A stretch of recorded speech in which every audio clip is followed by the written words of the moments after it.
Muy buenos días, estimadísima señorita, señores estudiantes. Me da muchísimo gusto realmente volverlos a saludar en esta nueva jornada de trabajo.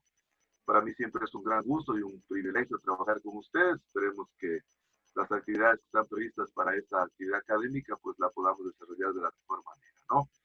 Bien, me voy a permitir entonces primero registrar lista, para lo cual les pido por favor que cuando los vaya nombrando me hagan la fineza de encenderme su camarita de acuerdo a lo que habíamos establecido en el encuadre, ¿no?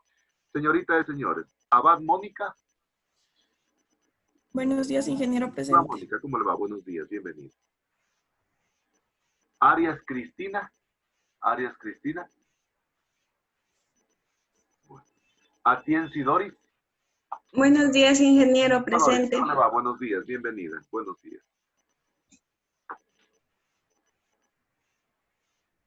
Burneo Luis. Burneo Luis. Burneo Luis. Cabrera Isaac. Buenos días, ingeniero presente. Isaac, buenos días, bienvenido. Cabrera David. Buenos días, ingeniero presente. ¿Cómo está David? Buenos días, bienvenido. Campos Marisol.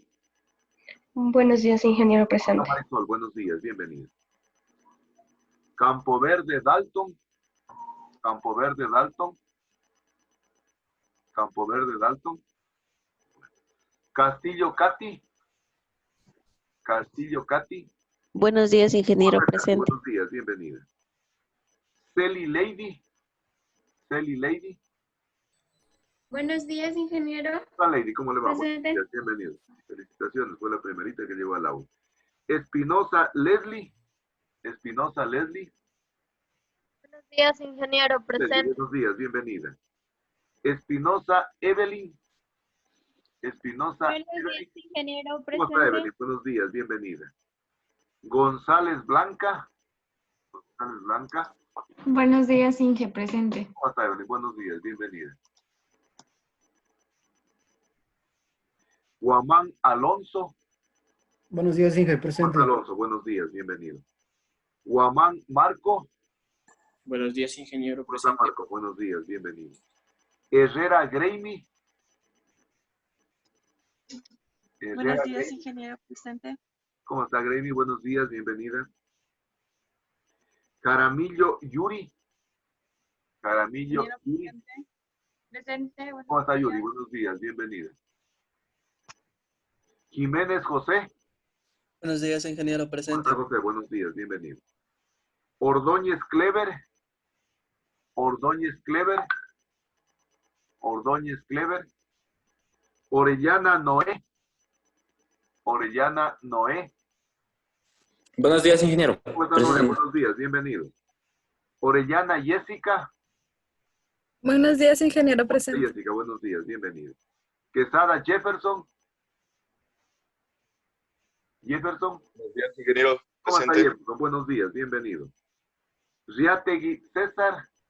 Riategui César. Robalino Allison. Presente, buenos días, Inge. Allison, buenos días, bienvenido. Sánchez Katy. Presente. Buenos días, ingeniero. ¿Cómo está Katy? Buenos días, bienvenida. Tapia Marlon. Tapia Marlon. Presente, ingeniero. Buenos días. Buenos días, bienvenido. Ulloa Maribel. Presente, Inge, buenos días. Maribel, buenos días, bienvenida. Vaca Jason. Vaca Jason. Presente, Inge, buenos días. ¿Cómo está Jason? Buenos días, bienvenido. Verde Soto Tania. Verde Soto Tania. Presente, ingeniero. ¿Cómo está Tania? Buenos días, bienvenido. Vivanco y Elena. Vivanco. Presente, Inge. ¿Cómo está Presente, Inge. Elena? Buenos días. Buenos días, bienvenido. Yunga Jackson. Yunga Presente, Inge. Buenos días. Jackson, ¿cómo le va? Buenos días, bienvenido. Zapata Alex. Zapata Alex. Zapata Alex. Zapata Alex. Buenos días, Alex, ¿cómo está? Buenos días, bienvenido. Y William, perdón, Shingre William. Presente, ingeniero. Buenos días. Buenos días, bienvenido. Le voy a volver a pasar, te llegó alguien. Arias Cristina. Arias Cristina. Inge, ¿cómo está? Buenos días. ¿Cómo está Cristina? Buenos días, bienvenida. Burneo Luis. Burneo Luis. Burneo Luis. Campo Verde Dalton. Campo Verde Dalton. Ordóñez Clever, Ordóñez Clever, Ordóñez Clever y Riategui César. Riategui César. Bueno, si tal vez llega, por favor que se comuniquen conmigo para justificarle la falta y de esa manera pues no se queden con el registro de la falta, ¿no? Bien, muy bien, les reitero mi más cordial bienvenida a esta nueva actividad académica. Fíjense, ya es la clase número 3. Estamos prácticamente ya muy cerquita a terminar el ciclo académico y de la forma como vamos, me parece que creo incluso el próximo ciclo vamos a trabajar de esta misma manera. Miren cómo pasa el tiempo inexorablemente. Prácticamente ustedes ya están en 9º ciclo. ¿Sí? El tiempo pasa muy rápido. Para mí ya están en 9º ciclo, ya prestándose incluso a ver si van formulando su trabajo de investigación de tesis. Miren el tiempo cómo pasa tan rápido. Yo recién recuerdo que ustedes estaban en primer ciclo, ahora ya están en 9º ciclo prácticamente ya. Así es de que tratemos de irnos preparando para poder preparar nuestro proyecto de investigación de tesis. No se olviden siempre lo que siempre les vengo recomendando, de hacer las cosas para poder tener éxito en la vida. El conocimiento, el esfuerzo y las actividades son de fundamental importancia. Nada viene fácil, el éxito viene acompañado de una gran dosis de esfuerzo y lógicamente para poder tener conocimiento hay que estudiar, hay que volver a estudiar y hay que saber estudiar. Así que no se olviden, chicos, de aquello, porque eso definitivamente pues es lo que engrandece a la persona, engrandece al ser humano. Yo soy un convencido de que definitivamente las buenas personas pueden ser excelentes profesionales. A veces un profesional, un erudito, no siempre o muy difícilmente, a veces cuando se le suben los humos a la cabeza o se le sube el éxito a la cabeza, definitivamente a veces terminan siendo no tan buenas personas. Así que lo que más les recomiendo a mis estudiantes y lo que más quiero incidir en mis estudiantes es en la formación personal. Lógicamente la formación profesional es de fundamental importancia, pero yo creo que lo más importante en la vida es ser buenas personas, ser buenos seres humanos. Bien, entonces vamos a dar inicio entonces a las actividades académicas del día de hoy y quiero compartir con ustedes unas imágenes introductorias para que ustedes me den una idea general de lo que están observando en una de las imágenes que voy a presentar el día de hoy para que puedan dar su criterio. Si ustedes ven una imagen de esa naturaleza, ¿qué idea les da? Leyes que se deben de cumplir Ajá, en referente a la naturaleza. referente a la naturaleza, ¿no es cierto? Y si ven eso, daránse cuenta lo que ven en un lado y lo que ven en el otro. A ver. ¿Qué idea les da si ustedes ven esa imagen? Actualmente lo monetario está haciendo más peso sobre la misma naturaleza. Perfecto. Es decir, que está primando, ¿no es cierto?, el desarrollo sobre la conservación. Y eso desde el punto de vista de la conservación de la biodiversidad, sabemos que no nos interesa, ¿no es cierto?, nosotros como forestal. ¿Y si ven esta? ¿Y si ven esa? A ver. Como en realidad debe de ser. Como en realidad debe ser, ¿no es cierto? Fíjense, sin embargo, en las condiciones en las que vivimos, en las condiciones en las que nos movemos, a veces damos más importancia a esta, ¿no? Es decir, tiene mayor importancia generalmente la parte económica. Y estaba viendo de mañana una frase que enviaron a un estado de un estudiante. Decía generalmente que solo se cuida lo que se conoce y lo que se ama. Entonces, miren qué interesante saber. Realmente, a mí esta frase me gusta particularmente porque dice que solo cuando hayas prácticamente terminado toda la naturaleza, ¿no? Toda la biodiversidad, se darán cuenta las personas que el dinero no sirve para nada. Y yo creo que esta pandemia nos está dejando algunas lecciones aprendidas a los seres humanos. Nos estamos dando cuenta que definitivamente las cosas materiales no han sido tan importantes, ¿no es cierto? Lo más importante ha sido la solidaridad, la unión familiar, en definitiva, el humanismo. Entonces, en materia de legislación ambiental, definitivamente, qué sé yo, si nosotros realmente no valoramos lo que tenemos, no valoramos lo que verdaderamente amamos, algún día prácticamente nos daremos cuenta que definitivamente las cuestiones materiales, las cuestiones económicas no sirven si no están ligadas a la conservación, si no están ligadas a la naturaleza. Entonces, el día de hoy voy a compartir con ustedes unas ideas relacionadas para que puedan ejecutar su política de conservación de la biodiversidad. Entonces, los lineamientos que voy a dar en estas clases que lo estoy viniendo haciendo es con la finalidad de que ustedes vayan teniendo argumentos y fundamentos científicos para poder ir creando o construyendo su política ambiental. Recuerden que el tiempo vuela, verán que ya estamos prácticamente a 2 semanas de poder dar inicio al panel foro, que está previsto para el 11 de agosto, ya prácticamente la otra semana, y entramos en la primera semana de agosto, y en la segunda semana de agosto iniciamos el panel foro. Lady ya les hizo llegar a sus respectivos correos de los grupos el instructivo, así que por favor les pido que vayan preparando entonces ya lo que va a constituir su ponencia sobre la construcción de una política ambiental relacionada con la conservación de la biodiversidad, en donde vamos a poner de manifiesto todo lo que hemos aprendido a lo largo de la asignatura. Entonces, no se descuiden. Recuerden que el panel foro se compone de 2 cuestiones fundamentales. La primera, que es la parte académica, que es la parte de la propuesta técnica que normalmente va llevando el ingeniero, la ingeniera forestal, cuando lo invitan a un evento académico como un panel foro. Y la segunda parte, en cambio, es la parte escénica, la parte organizacional, que es también de fundamental importancia, lógicamente de la mano también de la moderación, que forma parte de la organización y de la parte académica. Entonces, las 2 partes no podemos descuidar. Entonces, con la finalidad de darles mayores fundamentos, mayores argumentos al respecto, el día de hoy voy a hablar sobre el marco legal de la biodiversidad y que les puede servir para ajustar sus artículos a la elaboración o a la construcción de su política ambiental. Primero partimos del hecho de que en el Ecuador el ordenamiento jurídico se establece en base a lo que contempla la pirámide de Kelsen. Yo estaba revisando algunas legislaciones, algunas constituciones de otros países, y generalmente estaba viendo que en otros países lo que está en la cúspide de la pirámide de Kelsen generalmente son los tratados internacionales.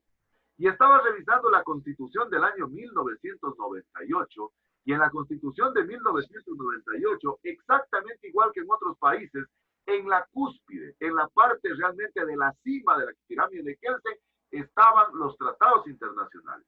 Hoy en día, en el Ecuador, el ordenamiento jurídico parte de la Constitución Política de la República del Ecuador, que está vigente desde el 2008. Es decir, es la Constitución madre, es la que definitivamente se derivan los otros cuerpos legales. Y bajo la Constitución Política, fíjense, están los convenios internacionales.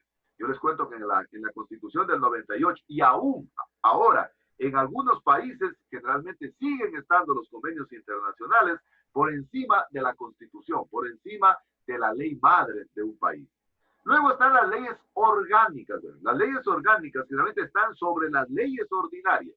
Es decir, aquellas leyes generalmente que tienen mayor potestad, ¿no?, sobre las leyes ordinarias. Luego están las normas regionales, las ordenanzas distritales, municipales, provinciales. Luego tenemos los decretos y los reglamentos, las ordenanzas que generalmente se elaboran en cada uno de los gobiernos seccionales autónomos, los acuerdos, las resoluciones y demás decisiones que se realizan en los diferentes poderes públicos. Vamos entonces el día de hoy a analizar estos diferentes cuerpos legales para que ustedes tengan mayores elementos de juicio, mayor fundamento científico para poder ir creando y construyendo su política ambiental. Primero veamos en lo que tiene que ver con convenios internacionales suscritos por el Ecuador y algunas políticas pero relacionadas solo con la biodiversidad. Es decir, vamos a ver algunos acuerdos internacionales, algunos convenios internacionales y algunas políticas que ha definido el Ecuador, pero relacionadas solo a la conservación de la biodiversidad. En lo que tiene que ver con los convenios internacionales que el Ecuador ha suscrito para poder conservar la biodiversidad, por ejemplo, está el convenio suscrito en el año 1975, que tiene que ver con el CITES, y que ustedes ya lo habían expuesto, y que está directamente relacionado con la protección del comercio internacional de especies de flora y fauna que están amenazadas. Ustedes ya lo expusieron, incluso el país dispone de un anexo en donde realmente se listan todos los organismos de flora y fauna que está permitido o que no está permitido su comercialización. En 1975 también se suscribe el Convenio para la Protección del Patrimonio Mundial, Cultural y Natural. Y ahí es cuando nace realmente el patrimonio cultural, como son las Islas Galápagos en estos últimos días. Incluso está siendo amenazada por potencias internacionales. Luego, en el año 1987, el Convenio Ramsar que tiene como objetivo fundamental conservar los, en este caso, recursos lacustres, tanto de agua dulce como de agua salada. Es decir, todo lo relacionado a los recursos, en este caso, de los humedales.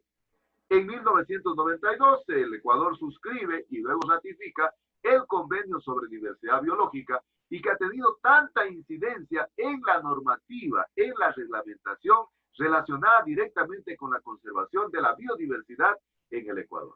Y finalmente, en el año 1994, el Convenio Marco sobre Cambio Climático. Entonces, aquí uno de los principales convenios a nivel internacional que el Ecuador ha suscrito y que están directamente relacionados con la biodiversidad y que han incidido en las políticas y en la legislación a nivel del Ecuador. Veamos en cambio las políticas. Miren, otra forma cómo redactar las políticas. La semana pasada decíamos que las políticas no se redactan en verbos en infinitivo. Otra forma es redactar las políticas para que ustedes tengan una iniciativa de cómo redactar sus políticas. Una primera política relacionada con la biodiversidad, por ejemplo, habla de promover el desarrollo hacia la sostenibilidad. Es decir, que en todas las instancias se consideren los tres elementos fundamentales como nació originalmente el desarrollo sustentable. Es decir, que se considere lo social, lo económico y lo ambiental en todas las instancias que generalmente se manejan en el país. Una segunda política, fomentar una participación democrática de todos los actores sociales en el proceso de la gestión ambiental y que se considere a la gestión ambiental como una responsabilidad de todos y de todas las ecuatorianas. Decíamos que la gestión es la capacidad, es el conjunto de acciones, de actividades que las personas desarrollan, ya sea por el Estado o la sociedad civil, para promover dos cuestiones fundamentales. La una, la apuntalar realmente el desarrollo sustentable y la otra, realmente contribuir al mejoramiento de la calidad de vida. Una tercera política, vigilar por el cumplimiento de las leyes que regulan la gestión ambiental. Habíamos conversado también a lo largo de la asignatura que el Ecuador posiblemente sea el país que tiene la mayor cantidad de leyes. Prácticamente tenemos la mayor cantidad de leyes en absolutamente todas las materias. Sin embargo, lo que más falla en el Ecuador es el estricto cumplimiento y la aplicación de la ley. Otro tipo de políticas, promocionar y conocer generalmente todo lo relacionado a la protección del ambiente. Las experiencias que están vinculadas con la protección ambiental. Otra política, afrontar de manera integral la gestión ambiental, entendida la gestión ambiental como esa capacidad de poder realmente considerar al ambiente como un espacio vital, como un espacio de vida. Otra, generalmente, fomentar los estudios, los planes de manejo que estén directamente relacionados con la conservación ambiental. Esta política apunta al principio de precaución, al principio precautelatorio que habíamos venido hablando. Y que este principio, al igual que otros, nacieron en la Convención de Río en 1992, en donde se decía que en materia de contaminación ambiental es mejor prevenir antes que tener que remediar, que tener que curar, que tener que enmendar. Porque decíamos que en materia ambiental, lamentablemente, la destrucción ambiental no tiene hoja de vuelta. Entonces, esta sexta política habla de alguna manera de fomentar el principio de precaución. Séptima política, concentrar los máximos esfuerzos para tratar de conservar especialmente ecosistemas frágiles. Esa es la razón por la cual, miren, en el Ecuador y particularmente en la parte suroccidental de la provincia de Loja, en el bosque seco, existen muchos proyectos, muchos organismos a nivel nacional e internacional que concentran la mayor cantidad de actividades, los mayores esfuerzos por tratar de conservar este tipo de ecosistemas frágiles. Y la otra cuestión que es de fundamental importancia, una política que dice impulsar acciones enérgicas para contribuir con diferentes actividades a remediar los problemas de carácter ambiental que pueda producirse ya sea por la degradación del ambiente, ya sea por actividades productivas, es decir, una política que esté directamente relacionada con la remediación ambiental. Y habíamos señalado también en clases anteriores que en materia de contaminación ambiental no podemos esperar el resultado desde el punto de vista científico para poder tomar acciones inmediatas. En materia ambiental es de fundamental importancia tomar las decisiones adecuadas en el tiempo adecuado. Y no podemos esperar entonces que existan resultados de investigaciones que pueden cobrar mucho tiempo para poder tomar decisiones. Veamos en cambio ahora en lo que tiene que ver a la base legal del Ecuador relacionada con la biodiversidad. Y aquí entonces lo he ido analizando en función de lo que establece la pirámide de Kelsen. Entonces primero vamos a empezar con la parte madre, con la ley madre, que es la Constitución Política de la República del Ecuador, que está vigente desde el año 2008. Y que algunos artículos he escogido solo los artículos que están directamente relacionados con la conservación de la biodiversidad, que están íntimamente relacionados con la conservación del ambiente y que de alguna manera les puede servir a ustedes para que los puedan incluir dentro de su política. Aquí solo anoten nomás el artículo, tienen para qué estar copiando, además esto está en el documento guía, no es nada nuevo. ¿Qué dice el artículo 14? El artículo 14 de la Constitución habla el derecho de la población a vivir en un ambiente sano y ecológicamente equilibrado. Este es un principio ambiental que nació realmente a partir de las diferentes convenciones internacionales y que ha sido recogido casi en todas las constituciones latinoamericanas. Es decir, habla de la posibilidad de garantizar incluso el buen vivir. Este summa causae que realmente se constituye en un interés de carácter público. ¿Qué quiere decir, miren, esto, interés de carácter público?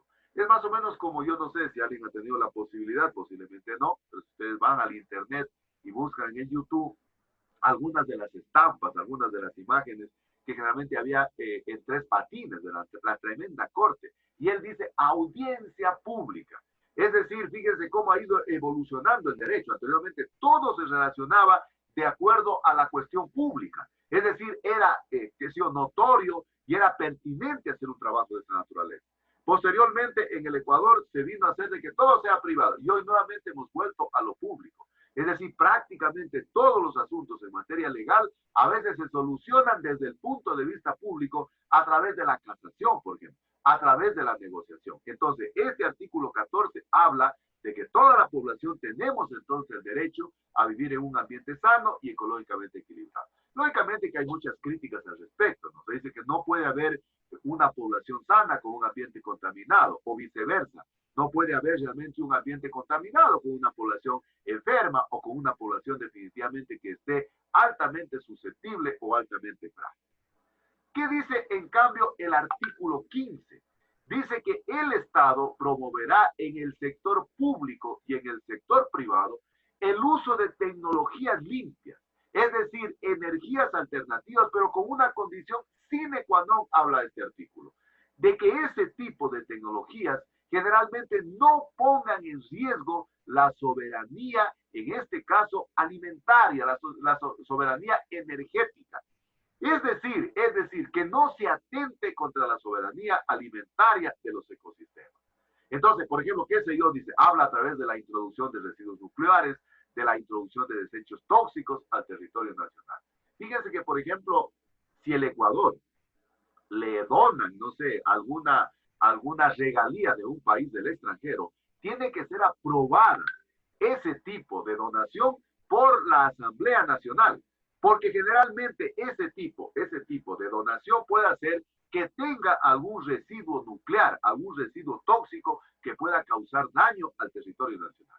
Yo me acuerdo que hace algunos años, generalmente un país extranjero donaba al Ecuador un buque cargado de soya, ¿no? Y esta fundación, no sé si han escuchado Greenpeace, que es una fundación a nivel internacional, prácticamente no dejó de desembarcar el buque que llegaba desde Europa al puerto de Guayaquil, no dejaron desembarcar la soya, porque ellos se habían dado cuenta de que la soya era un transgénico y que definitivamente eso iba a causar serios problemas desde el punto de vista tóxico en el territorio nacional. Entonces, el artículo 15 habla de que definitivamente el Estado promoverá tanto en el sector público como privado el uso de tecnologías limpias, pero siempre y cuando no atenten a la soberanía alimentaria.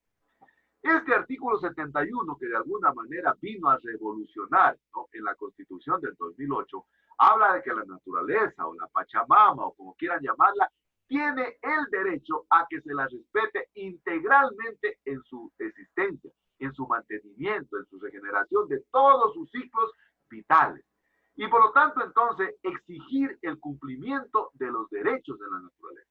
Este artículo habla, miren, de que todas las personas, ya sea de carácter natural o de carácter jurídico, y los colectivos, generalmente pueden ejercer el derecho a conservar la naturaleza, a proteger la naturaleza. Entonces, fíjense, el artículo 71, entonces nos da a nosotros todos los ecuatorianos, un derecho intrínseco. Es decir, que nosotros, ya sea a título personal, a título jurídico o a título organizacional, estamos en el pleno derecho de poder denunciar si alguien realmente no protege de manera adecuada a la naturaleza. Pero, a veces en la mayoría de los casos, realmente aquello no se cumple y queda en letra muerta. Y es la razón por la cual yo decía que había un ambientalista brasileño que dice que la naturaleza realmente tiene derechos, se le ha dado derechos, pero que esos derechos no son respetados, porque posiblemente pues la naturaleza no tiene marido para que la pueda defender, decía este ambientalista. El artículo 72 habla que la naturaleza tiene el derecho incluso a la restauración. Es decir, que el Estado, aparte de restaurar, incluso ya sea las personas naturales o las personas jurídicas, tienen la obligación, escucharán, ¿verdad? La obligación de indemnizar a los individuos, a los colectivos, que realmente se les haya producido un daño, que se haya producido un impacto ambiental.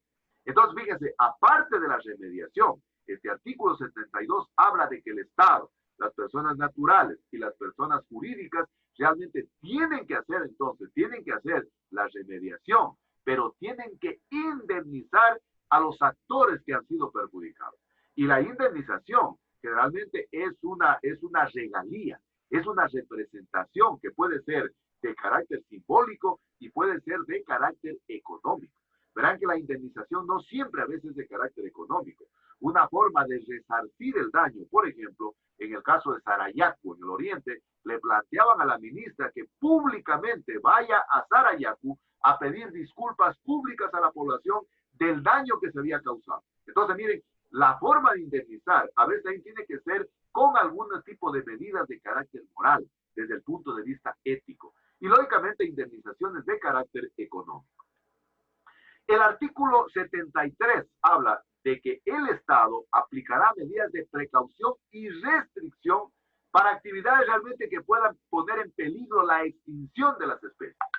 El artículo habla de que se prohíbe la introducción de organismos y material orgánico e inorgánico que puedan alterar de manera definitiva el patrimonio genético nacional. Fíjense, este artículo es muy claro entonces. Dice que se prohíbe la introducción de organismos.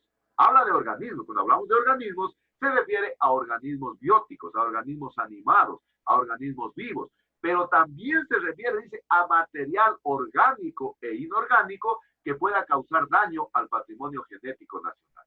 Y en este artículo estaban inmersos Greenpeace, que reclamaba que esta soya transgénica iba a ser desembarcada en el puerto de Guayaquil, ¿verdad? Y no la dejaron desembarcar, porque definitivamente ese producto, que era un producto orgánico, iba a poner en peligro el patrimonio genético nacional. Si ustedes pues, se pueden dar cuenta, prácticamente en nuestra Constitución está todo contemplado. El problema es la aplicabilidad. El problema realmente es la utilización de este tipo de preceptos legales. ¿Qué dice el artículo 281? Yo he ido seleccionando solo los artículos que están directamente relacionados con la parte de la biodiversidad, con la parte ambiental y que pueden aportar en la construcción de sus políticas ambientales. Dice que la soberanía alimentaria constituye un recurso u un objetivo estratégico para el Estado. Fíjese, en buena hora. Decíamos antes que la soberanía alimentaria se refiere a la cantidad y la calidad de alimentos que los ecuatorianos necesitamos que el Estado nos garantice. Y dice que es obligación del Estado incluso conseguir la autosuficiencia de alimentos sanos. Hablamos que la soberanía alimentaria es el derecho que tenemos todos los ecuatorianos de tener acceso a alimentos sanos.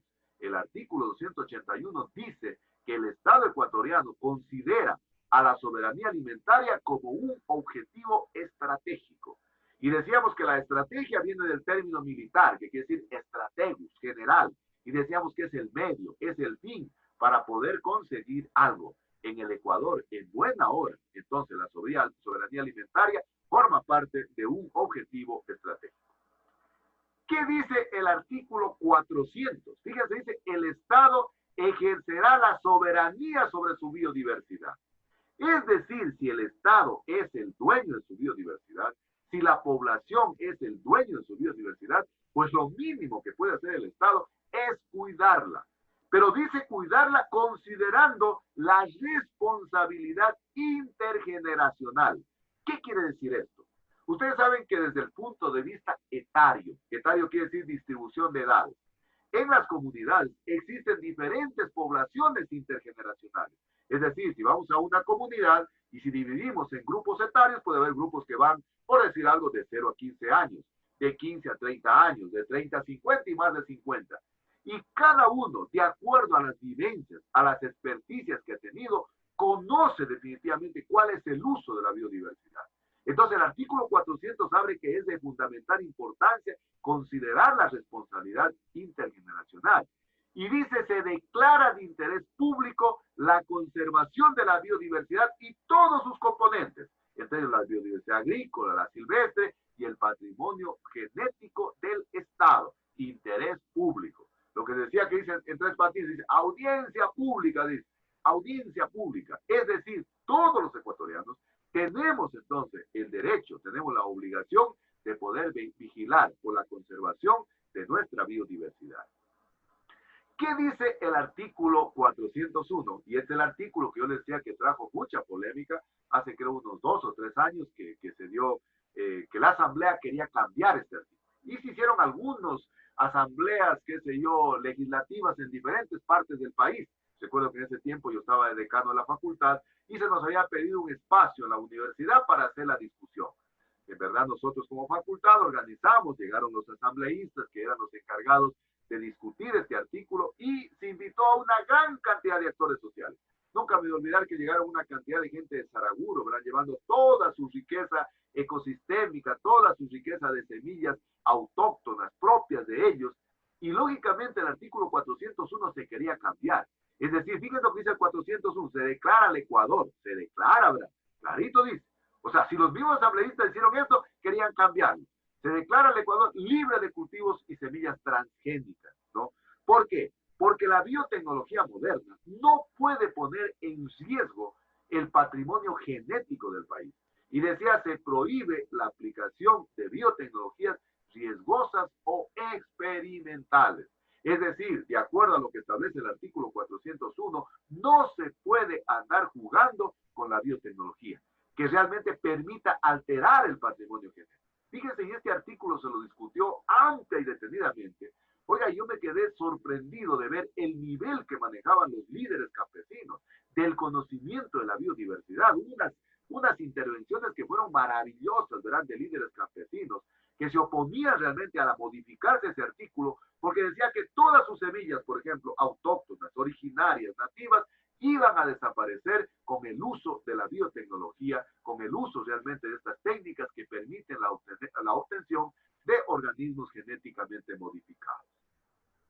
¿Qué dice el 402? Solo he tomado artículos que están directamente relacionados con sus políticas, con la cuestión de la biodiversidad. Me di ese trabajo realmente de ir seleccionando cada uno de los artículos.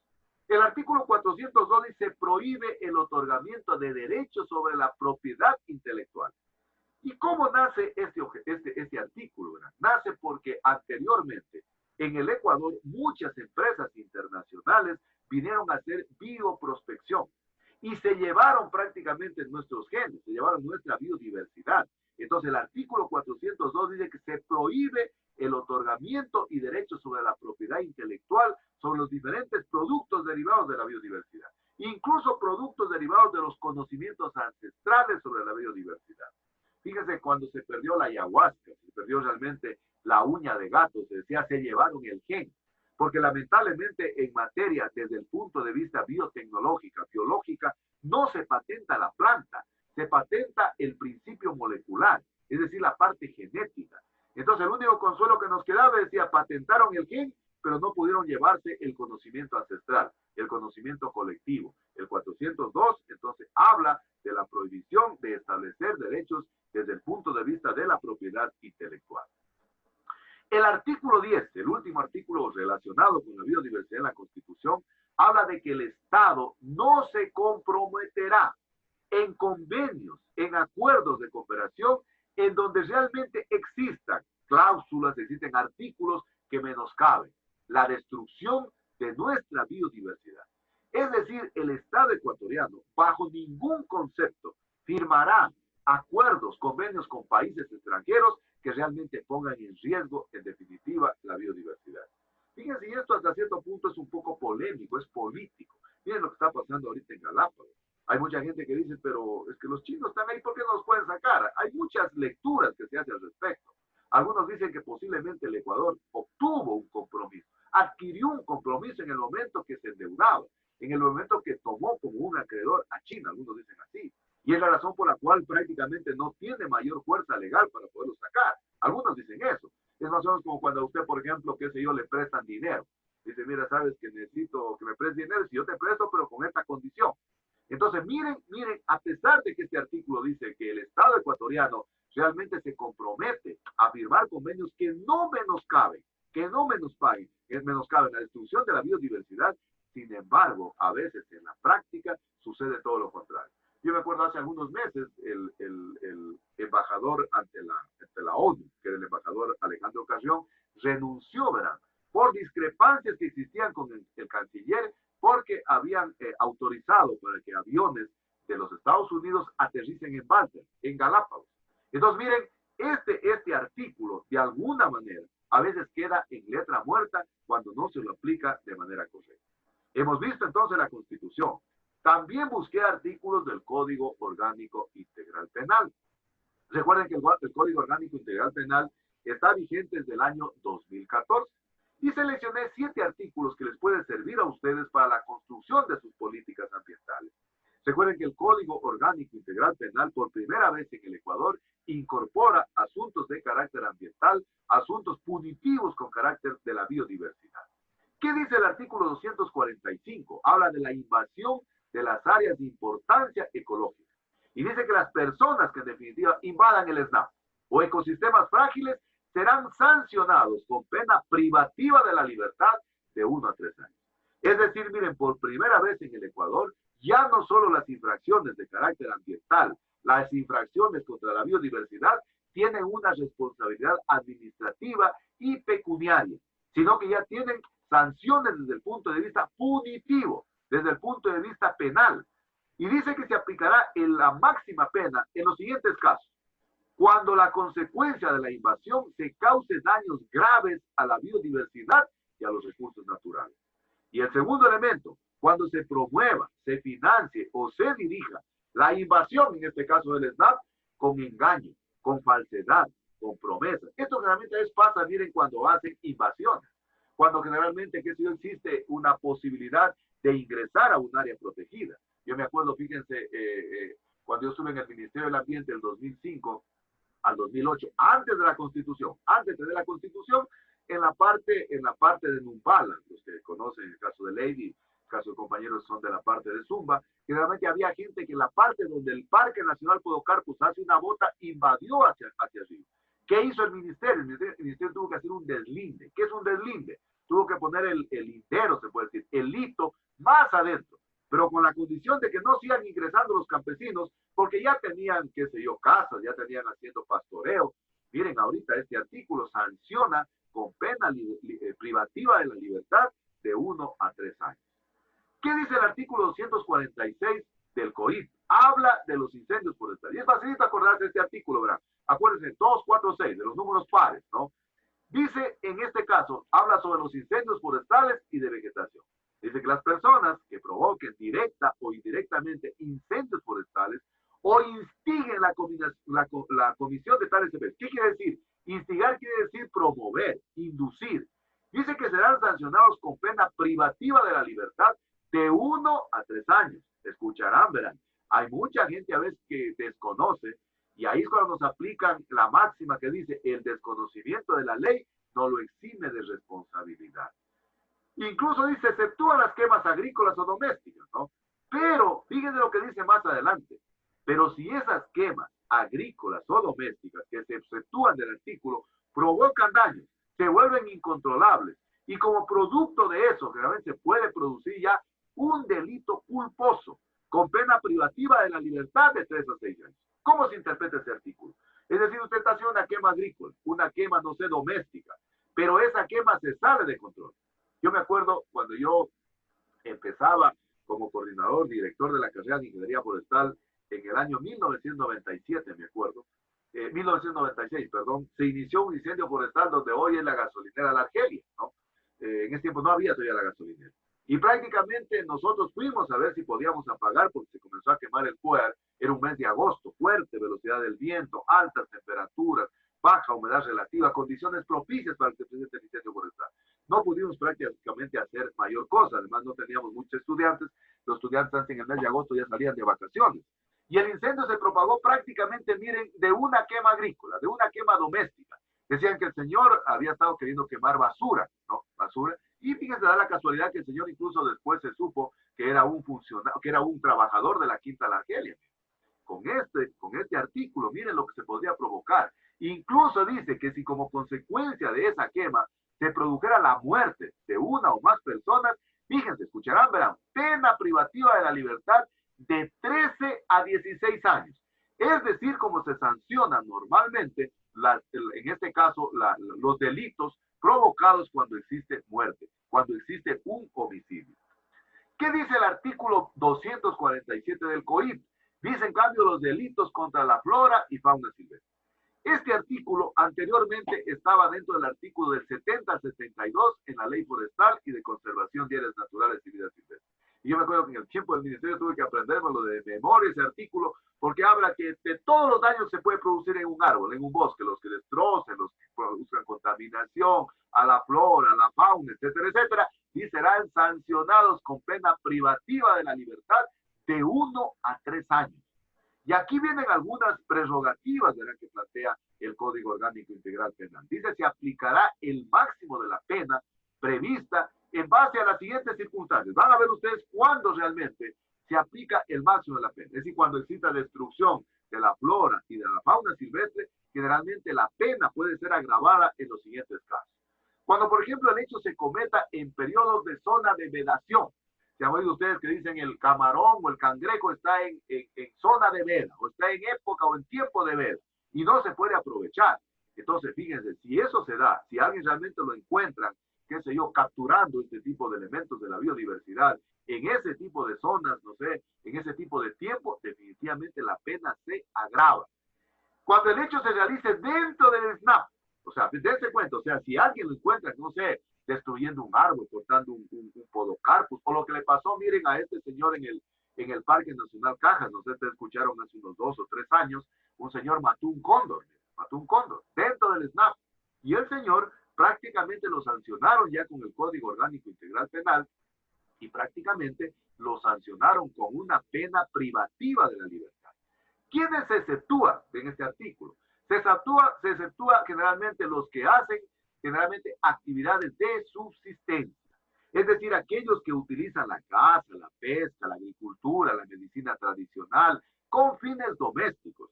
Incluso se sanciona también la extracción de la madera con fines domésticos, es decir, con fines que no tengan de carácter comercial o de lucro. Es decir, que este artículo exime de la responsabilidad, los libera de la responsabilidad aquellos que utilicen realmente productos de la flora y fauna con fines de subsistencia, siempre y cuando no tengan fines de lucro.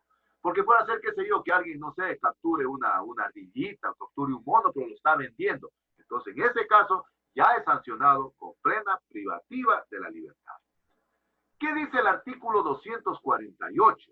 Habla de los delitos contra los recursos del patrimonio genético nacional. Y miren lo que dice.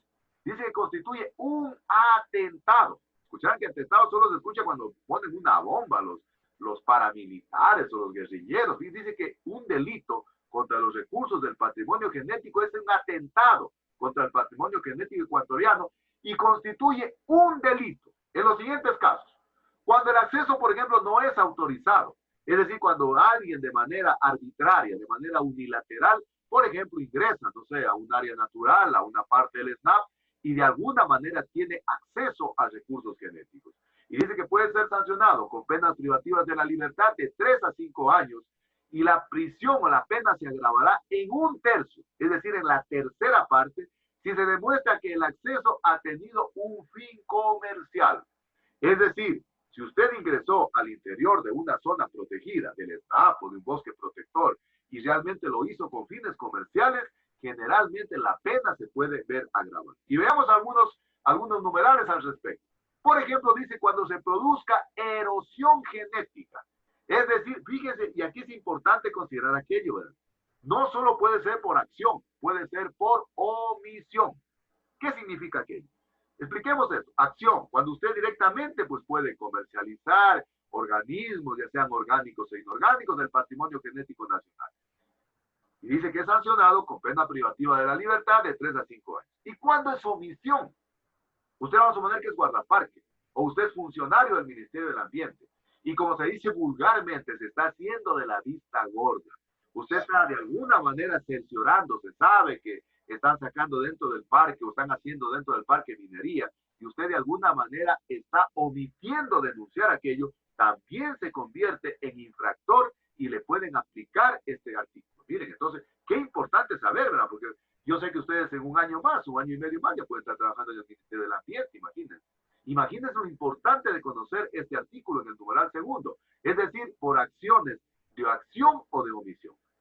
Pérdida genética, dice el numeral 3, las personas que con sus acciones, escucharán, sus acciones u omisiones, nuevamente, es decir, usted no hizo nada, usted prácticamente dejó que sigan sacando los romerillos o dejó que sigan haciendo minería dentro del parque. Dice, provoque pérdida del patrimonio genético nacional, serán sancionados con pena privativa de la libertad, escucharán, verán, de 3 a 5 años, tomando en consideración el valor incluso de los perjuicios causados.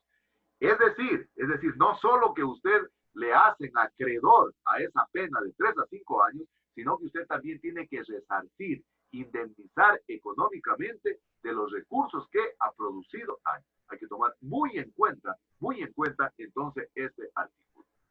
¿Qué dice el artículo 256? Habla de las definiciones y normas de la autoridad ambiental a nivel nacional. Este artículo me parece que es muy importante y es un artículo totalmente técnico, ¿verdad? Y aquí miren el Código Orgánico Integral Penal, yo creo que aquí tuvieron un acierto realmente cuando lo hicieron, porque dice, por ejemplo, que en materia ambiental, en materia de la destrucción de la biodiversidad, por ejemplo, de derechos de restauración, de especies que están en peligro de extinción, quien tiene la palabra desde el punto de vista técnico para hacer los glosarios técnicos, para hacer las definiciones técnicas, es la autoridad ambiental a nivel nacional. Es decir, ¿quién es? El Ministerio del Ambiente. ¿Y quiénes hacen?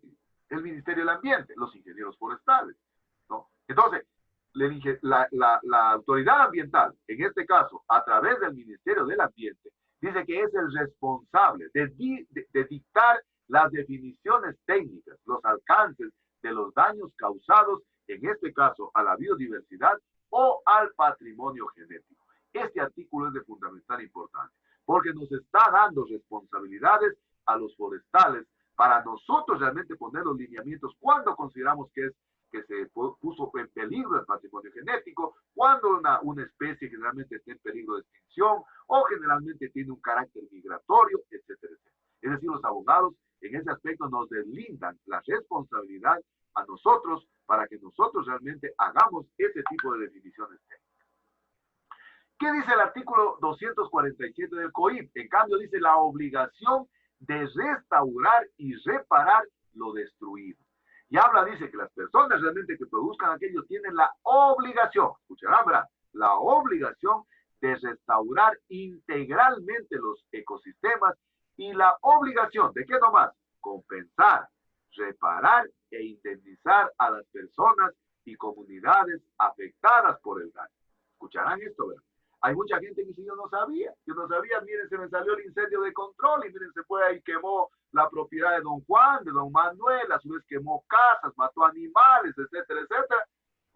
A usted lo sancionan, de acuerdo al artículo 257, primero tiene la obligación de restaurar el ecosistema, de compensar el ecosistema, de reparar, pero también de indemnizar. Pero esta parte es es importantísima. Pongan atención en esta parte. Y dice que el Estado, si el Estado realmente es el que asume la responsabilidad, el Estado, si paga, digamos, la indemnización, si paga la reparación, miren, dice que el Estado, escucharán este término, ¿verdad? Realizará la repetición contra las personas naturales o jurídicas que causen directa o indirectamente el daño. Ellos son los que finalmente tienen que pagar. Y aquí voy a explicar esto, ¿qué es el principio de repetición? Entonces ustedes han oído, dicen a tal persona, a tal gobernante, le aplicaron el principio de repetición. ¿Escucharán lo que quiere decir? Este principio de repetición, verán, es muy grave y uno incluso puede incurrir en este principio de repetición si no conoce el artículo 257. ¿En qué consiste el principio de repetición? Vamos a poner, por ejemplo, no sé, un alcalde, por ejemplo, o un director o alguien, ¿no es cierto? Despide intempestivamente a un funcionario. Y ese funcionario a usted realmente pide un amparo constitucional y gana el juicio. Y usted lo tienen que reintegrar, lo reintegra. Estoy explicando en qué consiste el principio de repetición, que es análogo a lo que pasa en la parte ambiental. Repito, usted es director, usted es alcalde, usted es director, etcétera, lo que sea, ¿no es cierto? Y usted despide a una persona. Esa persona, pues, presenta un amparo constitucional, se va realmente a juicio y gana. Y le dicen, señor, usted tiene que, primero, reintegrarlo al trabajo, segundo, tiene que indemnizarlo, y tercero, incluso le están dando algunas medidas desde el punto de vista de ético, ¿verdad? Desde el punto de vista moral, pero tiene que pedirle disculpas, no sé, si la persona que cometió la infracción, incluso la mandan a que se capacite. Es decir, miren, son también sanciones que caen en el plano personal, en el plano del ego, imagínense. Entonces, y a su vez le tienen que indemnizar. Entonces usted es alcalde, lo que sea, y no sé, le tocó pagar $10,000. ¿Qué hace usted? Con el dinero del municipio paga los $10,000. Pero dice que el Estado asume la responsabilidad, pero luego le traspasa a esa persona natural o jurídica la obligación de reponer con sus recursos lo que el Estado pagó. Y lo que es más grave, tiene que hacerlo de manera obligatoria. El cumplimiento es obligatorio. Obligatorio. Es decir, algún rato a usted le van a repetir aquello. Yo me acuerdo que hace algún tiempo, cuando yo estaba de decano, yo tenía un asesor jurídico que era muy bueno, un tipo extraordinario, había sido juez aquí en Loja y siempre él me estaba asesorando. Y me decía, ve, ingeniero, dice, los procesos de repetición, ¿no? Dice, son muy complicados. Algunos dicen, no, a mí no me pasó nada, media un año no me pasó nada. Dice, esos procesos no tienen tiempo de caducidad. En 4 años le pueden repetir a usted, ¿no? Y le cobran con intereses, porque él me hablaba de algunos docentes que los despidieron en la universidad y que la universidad los reincorporó nuevamente a trabajar. Tuvo que pagarles todo el tiempo que no trabajaron, ¿no? Y prácticamente pues los volvieron a reintegrar a sus funciones. Entonces, pero el dinero que se les pagó por producto de la indemnización con dinero del Estado. Entonces, el Estado nunca pierde, me decía el abogado. Nunca pierde, ingeniero, el Estado. El Estado algún día le pasa a cuenta a la persona, ya sea natural o jurídica, que cometió directa o indirectamente ese daño. Igual cosa pasa en la biodiversidad. Entonces, el Estado le pasa la cuenta a la persona que quemó, a la persona que destruyó la biodiversidad. Ojo, no se olviden del principio de repetición. Por eso, ¿ves? Cuando alguien está de jefe, hay que tomar muy en cuenta, no por mayor poder que tenga, puede infringir la ley. Nadie, absolutamente nadie, estamos por encima de la ley. El artículo 259 habla de algunos atenuantes. ¿Qué son los atenuantes? Los atenuantes son medidas, son acciones para poder reducir, por ejemplo, las penas, las sanciones. Y dice que se puede reducir generalmente hasta una cuarta parte de la pena cuando generalmente la persona adopte algunas medidas compensatorias que puedan restaurar el daño ambiental. Entonces, fíjense, si usted, por ejemplo, qué sé yo, hizo algunas actividades de remediación, algunas actividades realmente de tratar de resarcir a la naturaleza, dice que puede tener un atenuante y se puede disminuir hasta un cuarto de su pena. Y en cambio, ¿qué son los agravantes? Los agravantes puede ser que usted corrió, ¿no es cierto? Que usted abandonó. En cambio, eso es un agravante. Es exactamente lo que sucede con los accidentes de tránsito. Ustedes han escuchado, dicen, por desgracia, uno, no sé, golpea, atropella a una persona. Y si usted se encarga de llevarla a esa persona al hospital y todas cuestiones, usted tiene un atenuante a su favor. O sea, tiene una reducción posiblemente de la sanción. Pero si usted lo golpea y se va y se escapa, realmente tiene en cambio un agravante. pasa exactamente igual en este artículo 259 con lo relacionado con la biodiversidad. Hasta ahí entonces el Código Orgánico Integral Penal, que había seleccionado algunos artículos para que ustedes los consideren en su política ambiental. Veamos el siguiente cuerpo legal, bajando en la pirámide de Kelsen, que es en cambio el Código Orgánico del Ambiente, que se llama COA, que está vigente desde el 12 de abril del año 2017, fue aprobado el COA, y entró en vigencia en abril del 2018, es decir, prácticamente ya tiene 2 años, tiene 332 artículos. Fíjense, aquí es importante diferenciar lo que son las disposiciones generales, tiene 2, transitorias 14, disposiciones reformatorias tiene 9, derogatorias tiene 7, y tiene una disposición final única, y tiene incluso un glosario de términos. Lo que planteaba el artículo anterior del COA, que decía que la autoridad ambiental es la encargada de dar los lineamientos y las definiciones técnicas. El glosario técnico que hay en el COA es para poder entender, para que los abogados puedan entender, por ejemplo, qué es, no sé, un incendio forestal de sotobosque, qué es un incendio forestal en un bosque secundario, en un bosque nativo, en un bosque primario, etcétera, etcétera. Yo me acuerdo yo tengo a mi hijo que es abogado y él es fiscal en Cariamanca y me decía otra vez, hace unos 6 meses creo, había tenido un incendio forestal, se habían quemado a chupallas, todas cuestiones. Me decía, ¿qué es esto? Dice, ¿qué es incendio en bosque primario, secundario? No entiendo aquello. Le digo, veamos el glosario, veamos el glosario y veamos qué es un bosque primario, qué es un bosque secundario. Porque yo había tenido una experiencia una vez en el Ministerio del Ambiente, que un funcionario del Ministerio del Ambiente hizo el informe de un incendio. Fíjense lo que puede pasar, ¿verdad?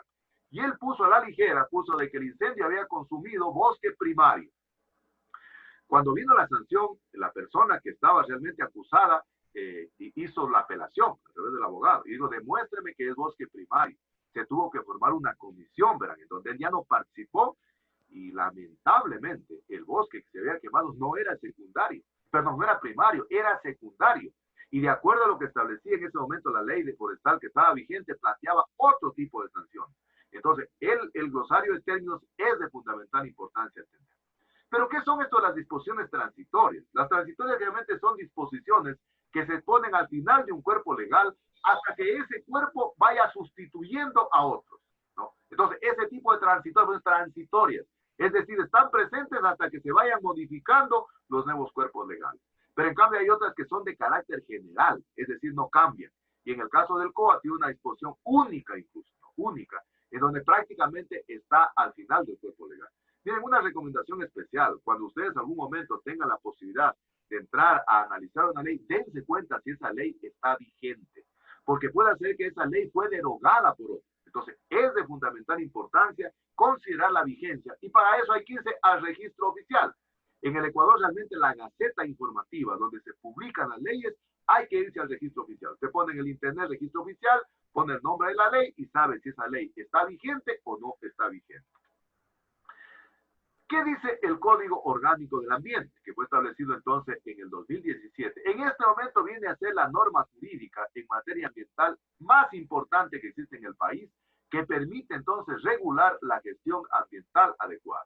Básicamente contempla 12 acciones. Fíjense que en el COA se vino prácticamente a incluir todas las que anteriormente existían en la ley de gestión ambiental, en la ley forestal, etcétera, etcétera. Por ejemplo, contempla aspectos de biodiversidad, de cambio climático, de áreas protegidas, de vida silvestre, de calidad ambiental, de gestión de residuos, de incentivos ambientales, de zonas marítimas costeras, de manglares, acceso a recursos genéticos, bioseguridad, biocomercio.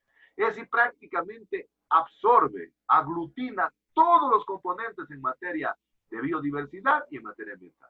Es la razón por la cual algunos dicen, yo he conversado con algunos funcionarios y dicen que el código es muy amplio. Y ustedes conocen que esta máxima que dice que mucho abarca, poco aprieta. Y que definitivamente pues hay un lío, hay un problema a veces en el momento de aplicar la ley, ¿no? Porque definitivamente como es un código orgánico, y decíamos que lo orgánico está superior a lo ordinario, entonces tiene una mayor connotación desde el punto de vista de aplicabilidad del código. Sin embargo, miren, prácticamente captó todas estas leyes que fueron derogadas, ¿no? El COA derogó la ley de gestión ambiental que fue establecida en 1999 y que nació como producto de la Convención de Diversidad Biológica que se estableció en el año 1992. Fíjense, el Ecuador se tardó 7 años después de la convención para tener una ley de gestión ambiental.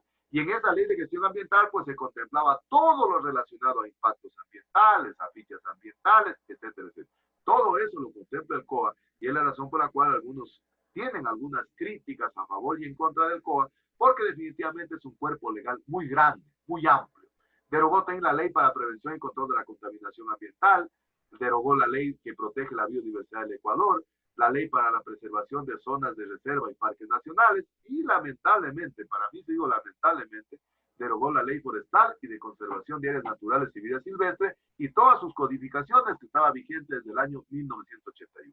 Yo les había dicho que las codificaciones son las reformas de la ley, son las modificaciones de la ley, son la sistematización que se hace a esos artículos. A veces, qué sé yo, se modifica solo el artículo 15, por decir, el artículo 20, no sé. Por ejemplo, en este momento pienso que el COA ya deben estar pensando reformarlo porque habla del Ministerio del Ambiente, de la autoridad ambiental de la aplicación del Código Ambiental es el Ministerio del Ambiente del Ecuador. En este momento ya deben estar pensando hacer una sistematización y un cambio al artículo porque ya no es el Ministerio del Ambiente del Ecuador, es el Ministerio del Ambiente y Agua del Ecuador. Entonces miren cómo derogó. Veamos algunos de los principales artículos que habla el Código Orgánico del Ambiente. ¿Cuál es el objeto del código? Si ustedes se dan cuenta, todos los cuerpos legales que se desprenden en el Ecuador son producto de las convenciones internacionales y son producto de la ley madre. Por eso dice que la Constitución es la ley madre. Es decir, que prácticamente da a luz otro tipo de leyes. Fíjense en el artículo 1, dice, este código tiene por objeto garantizar el derecho de las personas a vivir en un ambiente sano y ecológicamente equilibrado. Si ustedes se dieron cuenta, anteriormente habíamos dicho que en los primeros artículos de la Constitución, parece que era el 14, decía este artículo, que está íntimamente relacionado. Y lo que hace el COA es transcribirlo. Incluso habla del summa causae. Habla incluso de que todas las decisiones de este código deberán asegurar la sostenibilidad, la conservación, la protección y la restauración del ambiente sin perjuicio de lo que establezcan otras leyes sobre materia que garanticen los mismos fines. Si ustedes se dan cuenta, miren, en el artículo 1, en el objeto realmente del cuerpo legal, retoma nuevamente lo que dice la Constitución, lo que dicen los convenios internacionales, que es derecho de la población a vivir en un ambiente sano y ecológicamente equilibrado. Y que es obligación de los estados garantizar ese tipo de ambiente a la población. ¿Qué dice el artículo 2? El artículo 2 dice que el ámbito de aplicación, dice que la aplicabilidad de este código es de cumplimiento obligatorio para todos, verán, entidades, organismos, dependencias, comunas, personas naturales, personas jurídicas, pueblos, nacionalidades, es decir, prácticamente todos los actores sociales que están vinculados en la gestión ambiental tienen la obligación de cumplir realmente lo que establece este código ambiental. Dice que todos deberíamos observar las regulaciones y el cumplimiento de las disposiciones de este código ambiental a todos los actores sociales, sean personas naturales, jurídicas, nacionalidades, comunidades, etcétera, etcétera, que estén directamente vinculadas con la gestión ambiental. Entonces, miren, el código es muy amplio, es muy grande. Es la razón por la cual digo que existen algunas visiones a favor y en contra de que el código definitivamente es muy difícil de aplicar. Miren, yo digo que era lamentable la derogación de la ley forestal, porque la ley forestal, en cambio, era muy clara, ¿verdad? Incluso me acuerdo que el artículo 70, que hablaba quién descortese, pode, tale, tenía realmente sus sanciones correspondientes. Hoy en día, todo eso está contemplado dentro del Código Orgánico, en este caso del ambiente. ¿Qué dice el artículo 6? Nuevamente retoma de la Constitución el derecho de la naturaleza. Y entonces habla asimismo de lo que habíamos hablado en la Constitución, de que las personas realmente que produzcan daño, dice, tienen que respetar integralmente la existencia, el mantenimiento de toda la estructura, de todos los procesos evolutivos y la restauración. Lo mismo que planteaba la Constitución. Miren, por eso es muy importante. Ustedes algún día sí pueden estar inmersos en la construcción de un reglamento, en la construcción de una ordenanza, si están trabajando en el municipio, incluso en la construcción, qué sé yo, de una normativa. Miren, por ejemplo, hay normativa, que sea para bosque seco, hay normativa para el bosque húmedo, hay normativa ambiental, etcétera, etcétera. Y cuando uno realmente le encarga en aquello, es de fundamental importancia, primero, ver los antecedentes que hay al respecto. Es decir, ver cuáles son los cuerpos legales, porque hay que tomar en cuenta lo que dice la pirámide de Kelsen. Por ejemplo, si usted está haciendo una ordenanza, la ordenanza no puede estar por arriba de la ley, ¿no? No puede estar si es una ley ordinaria la que usted está contribuyendo a hacer, no puede estar por arriba de una ley orgánica. A veces algunos municipios hacen ordenanzas que se van por arriba del COA, ¿no? Hacen una ordenanza que se donde prohíbe tales cosas. Es de fundamental importancia considerar la base legal cuando a usted sí puede hacer que le toque construir una ordenanza, una normativa, no sé, para regular, qué sé yo, el aprovechamiento de la biodiversidad, para regular el aprovechamiento de los bosques. ¿Qué más dice este artículo? Dice, para la garantía del ejercicio de sus derechos en la planificación y el ordenamiento territorial, se incorporan criterios ambientales. Y la razón por la cual, miren, hoy prácticamente en todos los gobiernos seccionales autónomos, descentralizados, ¿cómo se llama? Yendo desde el nivel más bajo, juntas parroquiales, gobiernos cantonales, gobiernos provinciales, mancomunidades, todas están incorporando dentro de sus planes de ordenamiento territorial todos estos criterios de carácter ambiental, ¿no? Ustedes han oído, dicen, la parroquia tal está construyendo su plan de ordenamiento territorial. El municipio tiene su plan de ordenamiento territorial. Es decir, es obligación hoy en día de los gobiernos seccionales autónomos considerar dentro de sus actividades la incorporación de criterios de carácter ambiental. Y eso desde el punto de vista profesional es muy bueno para nosotros, porque significa que hay trabajito. Y dice que la Autoridad Ambiental Nacional, en este caso el Ministerio del Ambiente y Agua del Ecuador, como ahora se llama, definirá los criterios desde el punto de vista territorial, desde el punto de vista ambiental, los lineamientos técnicos, las definiciones, los ciclos vitales, etcétera, etcétera. Entonces, nosotros como ingenieros forestales somos los llamados, entonces, a hacer la definición de este tipo de criterios desde el punto de vista técnico. Veamos, en cambio, cuáles son los artículos del COA. Tiene 332 artículos, es un cuerpo legal inmensamente grande. Pero yo me di el trabajo un poco de seleccionar cuáles son los artículos que les pueden servir a ustedes para poder incluso formular y construir su política ambiental. Veamos que existen 21 artículos dentro del Código del Ambiente que pueden servirles a ustedes o a nosotros como ingenieros forestales, que están directamente relacionados con la conservación de la biodiversidad y el ambiente. Y los que están incluso subrayados pueden ser que sean utilizados por alguien que está trabajando, por ejemplo, en educación ambiental, el artículo 16. Si alguien está trabajando un poco en la regulación de la biodiversidad, el artículo 29. Si alguien está trabajando, no sé, en la conservación de la biodiversidad, artículo 31. Pero ahí tenemos, por ejemplo, los diferentes artículos que están relacionados con nuestro hacer profesional, con nuestro hacer como ingenieros e ingenieras forestales. Por ejemplo, el artículo 7 habla de los derechos comunes del Estado y las personas. El artículo 8 habla sobre las responsabilidades del Estado, particularmente en el numeral 7. Entonces, revisen ustedes, ese es artículo importante. Principios ambientales, el artículo 9, el 10 habla de la responsabilidad ambiental, el 11 habla de la responsabilidad objetiva, el 16 ya dije educación ambiental, el 17 de la investigación ambiental, verán, también regula lo que anteriormente regulaba la ley, en este caso de gestión ambiental, y la ley de forestal y de conservación de áreas naturales y vida silvestre, que quedó derogada. La participación ciudadana y la gestión ambiental, que estoy preparando una charla para poder conversar con ustedes, porque puede ser que alguien está trabajando en alguna política sobre participación ciudadana, la regulación de la biodiversidad, el artículo 29, el 30 sobre los objetivos del Estado, el 31 de la conservación de la biodiversidad, son 21, ¿verdad? El 32 habla de la investigación, el 33 de conservación in situ, ¿verdad? Conservación in situ, es decir, conservación de especies de flora y fauna dentro de su hábitat natural, el 34 medios regulatorios que pueden existir, el 35 de la protección de las especies de vida silvestre, el 36 de los mecanismos para conservación in situ, ¿no? El 55 de las áreas especiales para la conservación de la biodiversidad, el 56 de los tipos de áreas especiales para la conservación de la biodiversidad, el 64 sobre la conservación ex situ, si les puede interesar, el 65 sobre especies objeto de conservación ex situ y el 66 sobre medios de conservación y manejo de especies.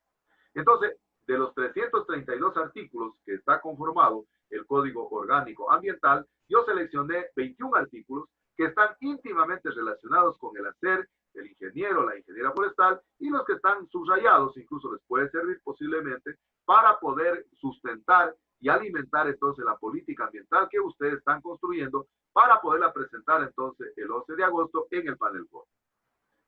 Veamos otros legales. Veamos políticas en seguridad alimentaria.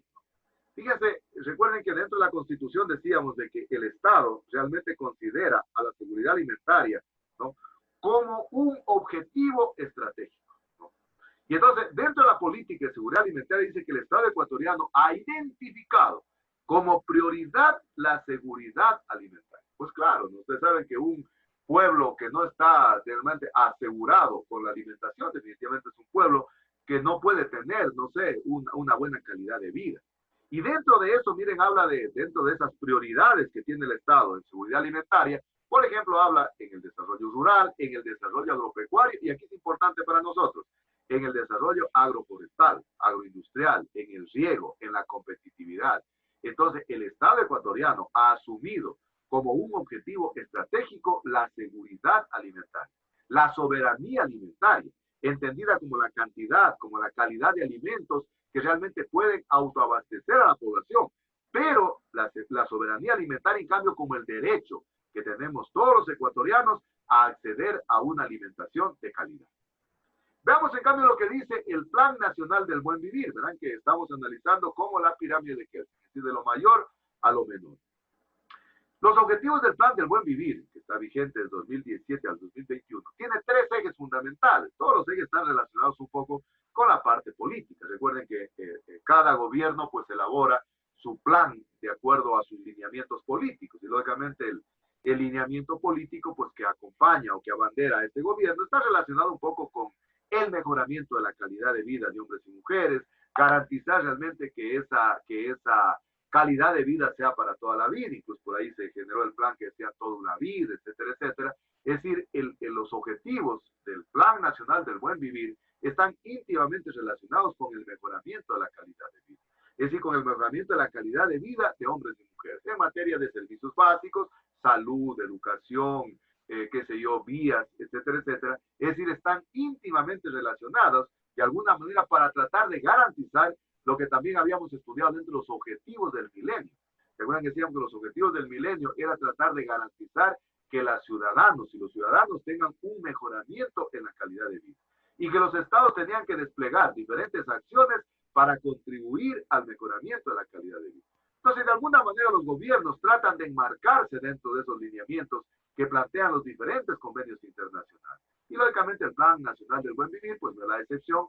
Dentro de sus objetivos plantea el mejoramiento de la calidad de vida de hombres y mujeres de la población ecuatoriana. Veamos algunas políticas dentro del objetivo 3 del Plan Nacional de Desarrollo. El objetivo 3 del Plan Nacional de Desarrollo tiene 9 políticas, pero yo seleccioné solo 5 que están directamente relacionadas con la parte que nos compete a nosotros, ¿no? Con la parte ambiental, con la parte de la biodiversidad. Entonces, por ejemplo, en la política número 3, ¿qué dice, por ejemplo, la política número 3 de este objetivo 3 del Plan Nacional de Desarrollo? Dice precautelar el cuidado del patrimonio cultural y la vida humana por sobre el uso y aprovechamiento de los recursos naturales no renovables. Tenemos que retraernos a lo que vimos en la imagen introductoria, ¿no? Entonces, de acuerdo a lo que establece la política 3 del objetivo 3 del Plan Nacional de Desarrollo, debe pesar más la conservación que el desarrollo. Es decir, no debería pensar tanto la parte económica como vimos antes en la balanza. Es decir, dice que debe privilegiarse el cuidado del patrimonio natural y de la vida humana. Porque recuerden que está íntimamente unido, sinérgicamente unido, la parte de la calidad humana con la calidad ambiental. Y eso estaba declarado en la Constitución. Sin embargo, a veces, como se dice vulgarmente, del dicho al hecho hay mucho trecho, ¿no? A veces nos damos cuenta que a veces eso no siempre sucede en el Estado, no siempre sucede en el país. A veces privilegia más, qué sé yo, no sé, la apropiación, la explotación, el sistema, no sé, extractivista, productivista, para querer hacer de la naturaleza una mercancía. Y es lo que hablábamos en la exposición de la semana anterior. Decíamos que incluso a veces el posicionamiento que debe tener una institución tiene que ser claramente definido en función de su visión, en función de su misión que tiene como institución. ¿Qué dice la política 4? Dice promover buenas prácticas que aporten a la reducción de la contaminación, la conservación, la mitigación y la adaptación a los efectos del cambio climático. Pues realmente, miren, estos temas son recurrentes hoy en día. el cuidado del patrimonio, el desarrollo sustentable, la equidad de género, el cambio climático, son temas recurrentes. Son temas prácticamente que yo les digo que se van a poner de moda. Y aquí está la política 6, de una vez aprovecho para hablar de ella, la generación del bioconocimiento. Yo creo que estamos entrando a una era, en verdad, del bioconocimiento, bionegociación, bioconservación, bioprotección, es decir, todo que tenga un componente ambiental, todo que tenga un componente biótico. Yo les contaba a ustedes de que hace unos días formaron un grupo los integrantes, profesionales, hombres y mujeres forestales, de un grupo del Colegio Regional de Ingenieros Forestales, que es CRIFOR. Ustedes ven, están cerquita y pues de causando pertenecen al CRIFOR. El CRIFOR, fíjense, se originó hace muchos años, salió como un colegio fortalecido, pero luego de los problemas que hubieron en el gobierno anterior, pues, donde se terminaron los colegios profesionales, se terminó prácticamente el CRIFOR también. Quedaron solo los colegios más fortalecidos, entre ellos el Colegio de Ingenieros Civiles, el Colegio de Médicos, Agrónomos, Arquitectos, etcétera, etcétera.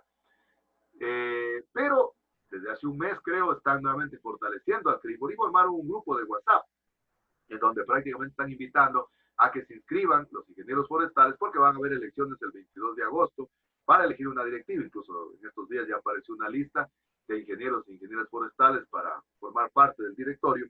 Y anoche, algo que me pareció muy interesante, difundía una estudiante, fue estudiante mía hace algún tiempito, será unos 10 años de ser ya, no le he vuelto a ver desde ese tiempo que salió de la universidad, a esta profesional ingeniera forestal, pero muy talentosa, y anoche expuso y dijo que invitaba. Me pareció una cuestión súper interesante. Incluso yo voy a ver si tomo contacto con ella porque me interesa realmente la temática. En base incluso a los foros que yo hago, ¿no? Por ejemplo, el foro que estamos haciendo con los chicos de primer año es la problemática de la profesión forestal en el ámbito del desarrollo nacional. Y ella hablaba de que están ellas organizando el primer encuentro, escucharán chicas, para que vean que no están desguarnecidas, no están solas, siéntanse orgullosas. Están organizando el primer encuentro de ingenieras forestales del Ecuador, ¿no? Fíjense qué interesante. Y ella incluso mandó anoche un link para que se puedan conectar las ingenieras forestales, ¿no? Porque va a haber, creo que era en Colombia, va a haber el primer encuentro de ingenieras forestales a nivel de Latinoamérica para analizar cuál es el nivel de incidencia que tienen las ingenieras forestales en el desarrollo nacional. Y por ahí ella misma publicó, también dijo, incluso se invita a los ingenieros forestales varones que quieran sumarse para que aporten ideas relacionadas con el bioconocimiento. Es decir, esto ya es una tendencia, ¿verdad? Acuérdense de mí, ¿verdad? Acuérdense de mí. Esto prácticamente se va a constituir en una verdadera tendencia.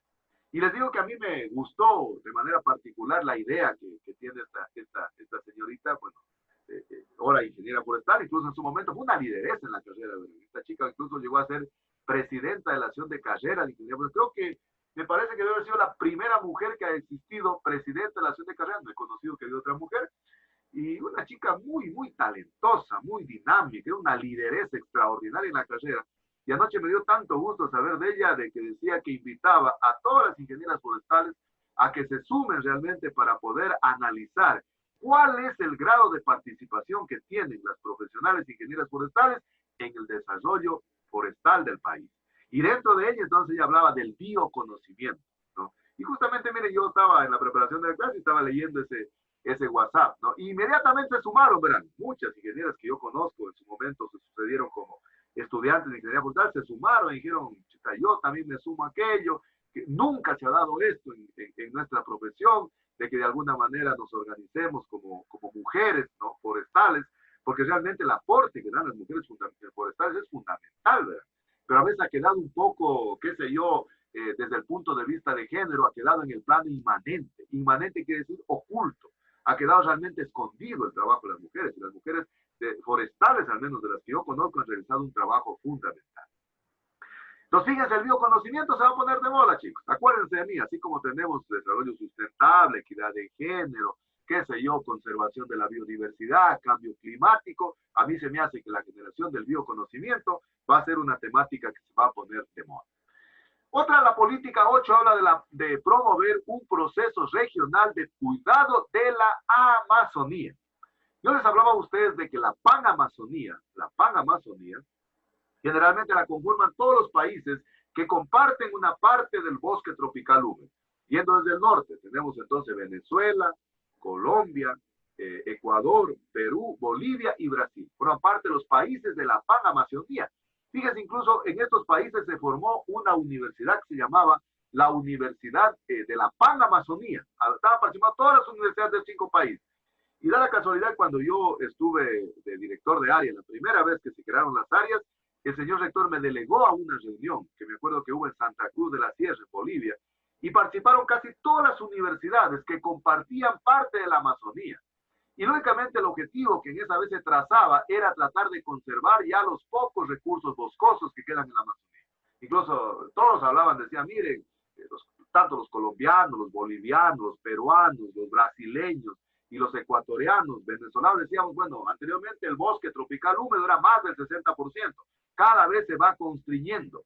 Y lógicamente la política 8 habla de la protección y el cuidado de la Amazonía.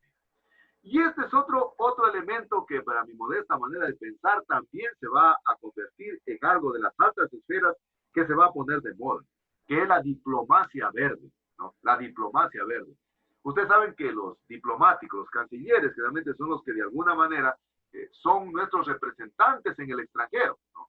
Algunos cumplen un papel importante, otros generalmente pasan solo como una beca nomás, pero la importancia de que tiene esta diplomacia verde es tratar de generar una voz propositiva por la justicia ambiental en defensa de los derechos de la naturaleza. Es decir, para no quedarnos solo en el discurso, no quedarnos solo, qué sé yo, en el artículo donde dice que la naturaleza tiene derechos, sino que realmente a través de la diplomacia verde se pueda realmente ejercer los verdaderos derechos de la naturaleza. Yo les contaba a ustedes de que la moratoria petrolera que se planteaba era tratar de dejar, por ejemplo, el petróleo bajo tierra del bloque Yasuní y Teté, ¿no es cierto? Ispingo, Tambococha, Tiputini.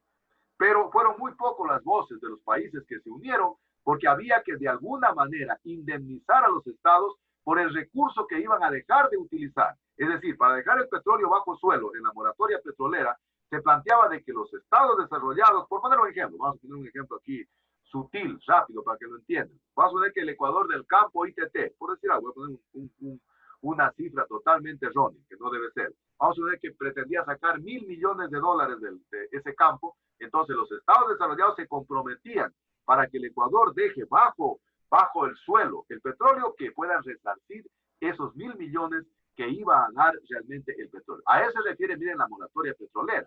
Y de alguna manera la diplomacia verde va por esa perspectiva, es decir, de hacer respetar los derechos de la naturaleza.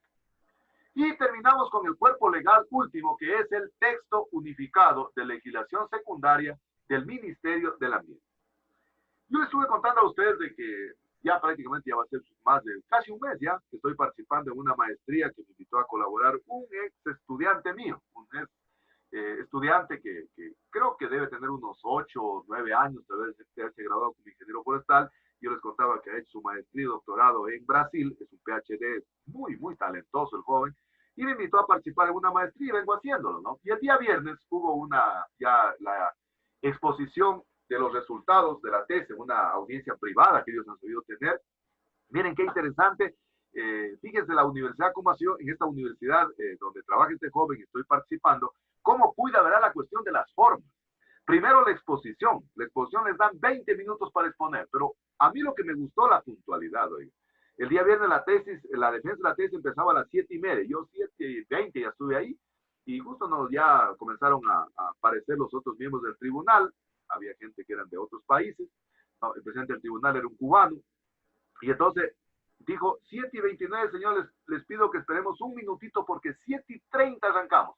7:30 estuvo arrancando. Le cedió la palabra al señor egresado de la maestría que iba a exponer su tesis y le dice, dispone de 20 minutos para hacer la presentación. Oiga, la exposición magistral, extraordinaria, conservando todo lo que nosotros hacemos en PowerPoint. Y da la casualidad, mire, para que ustedes vean que el mundo es un pañuelo, es chiquitito.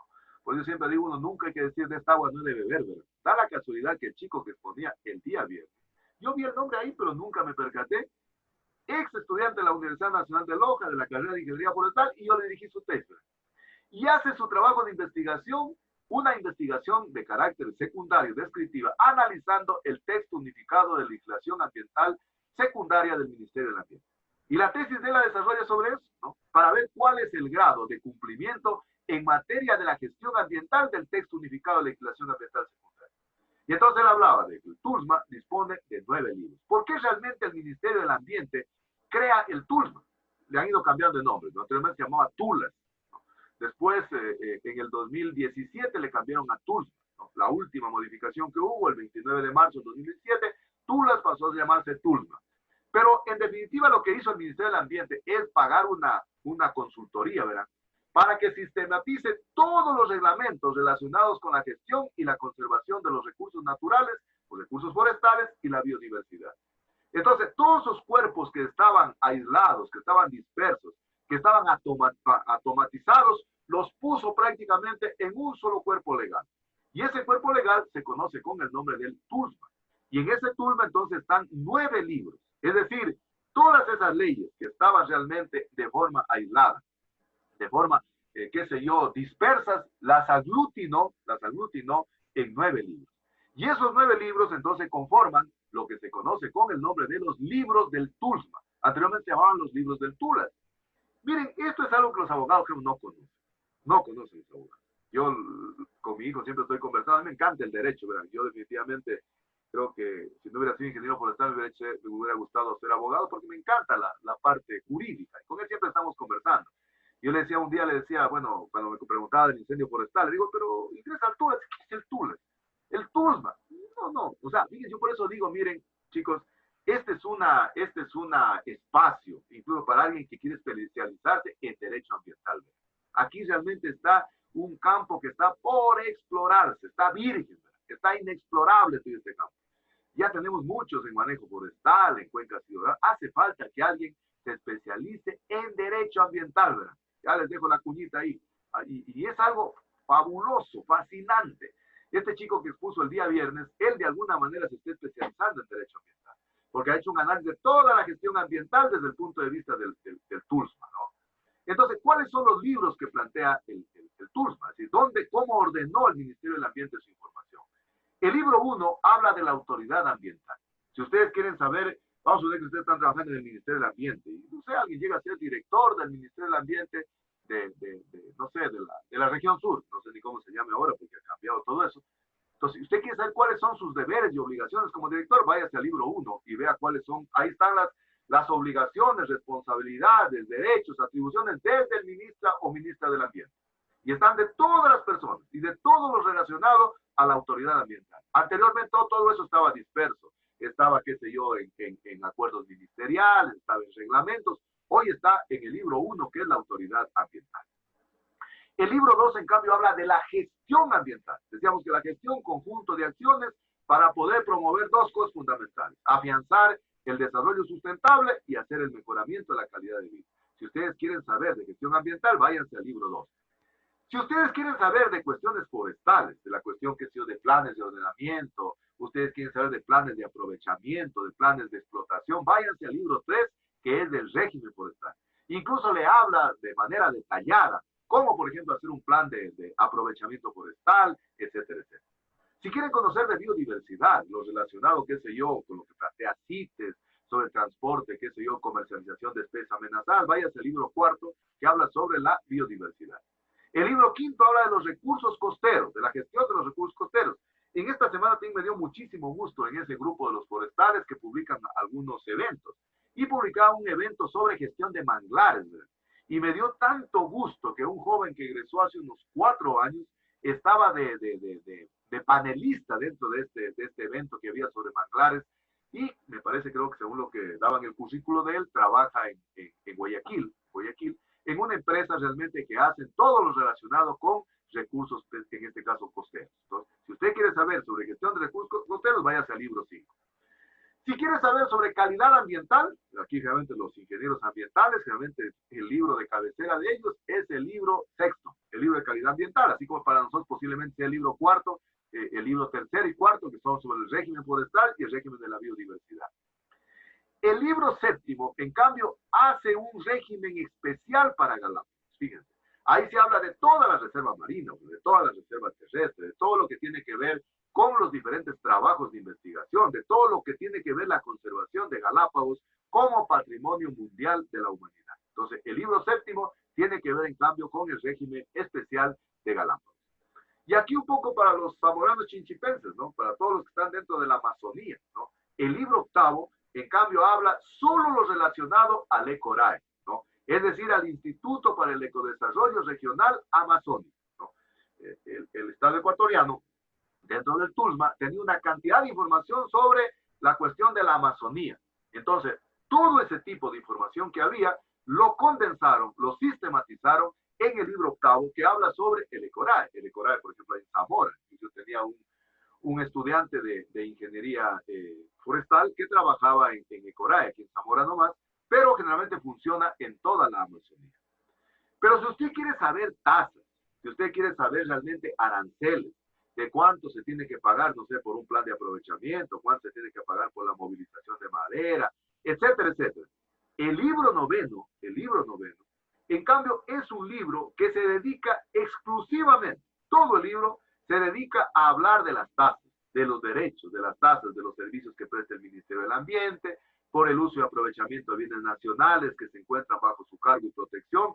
Es decir, por ejemplo, si alguien incluso, no sé, en algún momento está trabajando en una empresa exportadora de madera, por ejemplo, en este grupo que hay algunos jóvenes que trabajan en la empresa privada, ¿verdad? Por ejemplo, he visto que hay algunos que escriben que están trabajando en Azotec, que es la Asociación de Productores de Teca, ¿no? Y ellos, por ejemplo, otros días decían, hoy conozco cuál es el diámetro mínimo para exportar teca, creo que a no sé qué país, decía, enseguida alguien por ahí puso, digo, diámetro mínimo 20 centímetros, digo, para aprovechar y enviar teca, o sea, no sé qué país hablaban de ahí, ¿no? ¿Y cuánto es la tasa? Todo ese tipo de tasas, todo ese tipo de aranceles, generalmente están dentro de este libro noveno. Entonces, el libro noveno habla de todos esos derechos, ¿no? Por ejemplo, qué sé yo, tasas de importación, tasas de exportación, para poder llevar, para poder traer productos forestales o productos de la biodiversidad, generalmente están contemplados dentro de estos derechos o tasas. Entonces, el TULSMA, y este joven el día viernes habló de todos estos libros, ¿verdad? De manera detallada, de manera concreta. O sea, él ha tenido que revisar todos los libros para poder prácticamente hacer su trabajo de investigación de tesis. Y aquí les doy otra cuñita gratis, ¿verdad? Verán que parece que esta cuestión de la pandemia, me parece a mí que va a continuar. Y por lo tanto, ahorita se están poniendo de moda los trabajos de investigación que son de revisión, ¿verdad?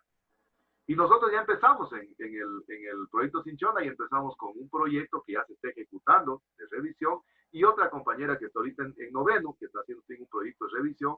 ¿Y cómo realmente se inició, verdad? Se inició la iniciativa a partir de, tenemos otro un compañero que es un genetista, un ingeniero agrónomo, y él pues nos dio la idea, ¿no? Ahora con esta la pandemia, digo, los temas no hay que hacer en el trabajo. Entonces me dice, ingeniero, mire, a nivel de maestría, a nivel de doctorado, que él había estudiado en España, dice que realmente se hacen trabajos de revisión bibliográfica, pero lógicamente dándoles un sustento científico, ¿no? Y nosotros en función de aquello planteamos un proyecto de investigación, de revisión, ¿no? Y está revisando, por ejemplo, la importancia de la cinchona en la cultura de Loja. Y miren, ya le aprobaron el proyecto, así que ya hay un precedente jurídico. Uno siempre en la vida hay que tener un antecedente jurídico. Es decir, si a ella le aprobaron, ¿por qué no me pueden aprobar a mí? Entonces ella está trabajando incluso ya en tratar de sistematizar toda la información relacionada con la cinchona para hacer más o menos como un TULSMA, ¿sí? O sea, para tener toda la información ordenada.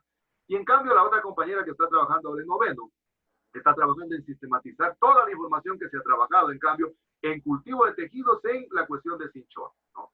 Entonces, miren, puede ser que ese sea su trabajo de investigación, porque yo veo al paso que vamos, posiblemente trabajos de investigación en donde se tenga que ejecutar trabajos a nivel de campo y laboratorio, al menos por el momento va a ser un poquito complicado. Y este joven que les cuento que exponía el día viernes sus resultados de tesis, le sigue haciendo la defensa, ¿no? Él exponía de que hizo un análisis, ¿no? Un poco de los libros, de los 9 libros que tiene el TULSMA. Y en función de eso había dictado hecho una encuesta, una entrevista, para conocer el criterio de los actores sociales vinculados en la gestión ambiental. Primero, la autoridad ambiental, el Ministerio del Ambiente, los municipios, los consejos provinciales, las fundaciones y los actores sociales que están vinculados con la gestión ambiental. Entonces les dejo esa idea. Entonces prácticamente para mí ya están en noveno. Así que de repente tal vez les pueda servir, ¿no? Porque yo creo que hoy en día van a tener que recurrir a este tipo de modalidades como es realmente trabajos de investigación a nivel de revisión bibliográfica a través de sistematización. Bien, entonces hasta ahí he puesto entonces a consideración de ustedes otro argumento para que puedan ir construyendo entonces sus políticas ambientales. Entonces el día de hoy hemos hablado un poco sobre todos los cuerpos jurídicos y justamente pues me di el trabajo de ir seleccionando los artículos que están más relacionados con la parte de biodiversidad, con la parte de la cuestión ambiental, es decir, con nuestro hacer como futuros ingenieros e ingenieras forestales, y que en este momento les puede servir para poder hacer entonces la construcción de su política ambiental para la presentación en el panel foro. Verán que ya está a 2 semanas, el 11 de agosto, no se olviden que arranque entonces el panel foro. Bien, hasta ahí no sé si tienen alguna pregunta, alguna duda, alguna inquietud tal vez que les haya quedado. ¿Preguntas?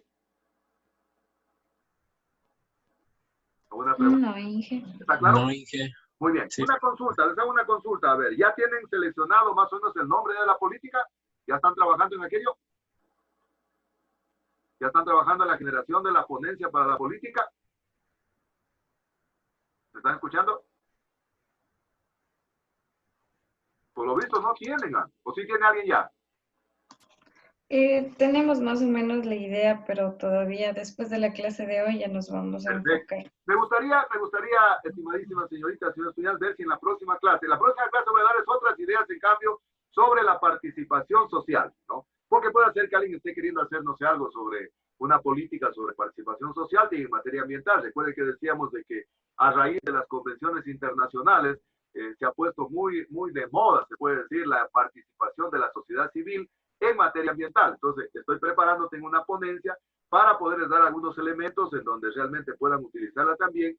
Y me gustaría ver si en la próxima clase, para la próxima clase, sí me gustaría que los 5 grupos ya me den a conocer el nombre de la política para que no se vengan a repetir, por favor. Entonces, ahí sí quisiera rogarle a Katy con esa agilidad y esa capacidad de gestión que tiene, para ver si los coordino un poquito para que ojalá en el transcurso de esta semana entonces ya hagan la definición de su política y el día viernes me den por lo menos ya el nombre de la política y cómo estamos trabajando. ¿Qué le parece, Katy? Ya, ingeniero. Ya, Katy, eso les ruego, por favor. Entonces, chicos, trabajemos en la ponencia. Recuerden que Lady ya les entregó entonces el instructivo. El instructivo corresponde como la invitación ya para poder participar entonces en el panel foro. Ese es generalmente cuando a un profesional lo invitan a participar, entonces le hacen llegar entonces una invitación. Y usted luego en representación entonces de la organización a la cual usted trabaja o representa, generalmente va a participar en ese evento académico. ¿Y qué lleva? Lleva su ponencia. La ponencia es la propuesta técnica. Esa propuesta técnica es la que la va a someter a conversación, a debate, a discusión. Y eso es lo que vamos a hacer.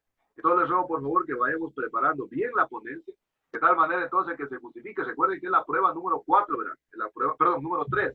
Es la prueba número 3 y vale 4 puntos, por lo tanto hagámosla bien para que se justifique como la prueba número 3, porque la prueba número 2 pues ya estoy preparándola para ver si la hacemos más adelante. Recuerden que ya prácticamente estamos próximos a terminar. Ya prácticamente con la próxima clase yo termino ya las exposiciones que estoy brindándoles para que puedan hacer la política. Y ahí la siguiente semana tendríamos ya el 11, lo que tiene que ver con el panel foro. El 18 posiblemente ya le esté tomando en la pruebita final y el 25 se terminó. Que vendría a ser ya prácticamente la terminación de la asignatura. Así que chicos, les ruego por favor que trabajen, que no se descuiden, que vayamos haciendo con tiempo. A veces cuando a uno le dan mucho tiempo como que se confía, que no pasen ustedes aquello. Y la otra cosa, vayan pensando, tengan lo que puede ser ya su trabajo de investigación de tesis. Para mí prácticamente ustedes ya están en el 9º ciclo y por lo tanto deben pensar, piensen en lo que les dije esta cuñita de pensar tal vez posiblemente en trabajos de revisión que les permita poder hacer su trabajo de investigación de tesis. Bien, entonces si no hay más preguntas, si Diosito lo permite, entonces nos vemos la próxima semana. Por favor, solo controlo si llegaron tal vez los estudiantes. A ver, Burneo Luis. Bueno. Campo Verde Dalton. Ordóñez Clever. Y Reategui César, sí que lo llegó. César. Presente, sí estoy yo. Ya, César. A ver, corro de nuevo. Entonces, a ver, vamos. Burneo Luis. Campo Verde Dalton y Ordóñez Clever. Les ruego por favor, Katy, que les pueda escribir a ellos para que me escriban en mi WhatsApp, para que me justifique su inasistencia de tal manera que nadie se perjudique. Sí, por favor, Katy, les ruego de la manera más. Ya les digo. Muy bien, muchísimas gracias, mis queridos estudiantes. Si Diosito así lo permite, entonces nos vemos la próxima semana. No se olviden de estudiar, saber estudiar y volver a estudiar. Porque eso definitivamente es la clave del éxito para poder realmente a futuro ser exitosos ingenieros e ingenieras forestales. El conocimiento, el esfuerzo y actividades son de fundamental importancia para poder tener éxito en la vida, lógicamente manejando el perfil más bajo, ¿no? Siendo realmente personas que esta nueva normalidad en la que realmente estemos nos saque fortalecidos como mejores seres humanos, ¿no? Que tengan una excelente semana, que Diosito los bendiga y si Dios quiere nos vemos la próxima semana. Que me les vaya súper bien. Gracias, Gracias, ingeniero. Hasta luego. Hasta luego. Gracias chicos, hasta luego. Gracias, Inge. Hasta luego.